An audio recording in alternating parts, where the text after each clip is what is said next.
नमस्कार मित्रांनो, आज आपण आलोय शेडगेवाडीला आणि आले काय गाड्याला भूक लागलेली म्हणून आम्ही सिद्धिविनायक नाश्ता सेंटरमध्ये शिरलो.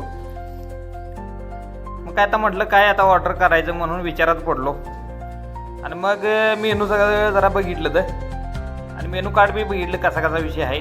मग काय मिसळ मागवली आम्ही आणि ही बघा मिसळ आणि नाश्त्यामध्ये काय इथं बेकार विषय आहे इथं. मग काय गाड्याला म्हटलं सपी लवकर आपल्याला पुढं जायचं आहे. नाश्ता करून आम्ही आलो इलेक्ट्रिकलचं मटेरियल घ्यायला.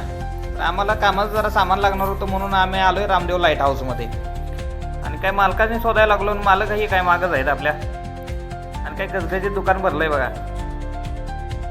आणि भाव आपला लागलेला तोपर्यंत हात मोजे शोधायला आणि गाड्यानं काढल्यावर तर काय विषय वेगळाच. मला काय माहीत नव्हतं हे कशाला वापरतात. गाड्याला म्हणतो हे कशाला वापरते तर गाडी म्हणतो थांब घालूनच धावतो. काय मग गाड्यानं गाठलं तर आणि काय मग तात्या विंचूच हे बघा काय विषय आहे का. असं वाटतं की खवीसच आणि मटेरियल काढून घेतलं आणि म्हटलं आणि भावानं या दुकानचा विषय असा की पाक बारक्या किरकोळ वस्तूपासून पाक मोठ्यापर्यंत सगळं सामान इथं मिळतंय बघा.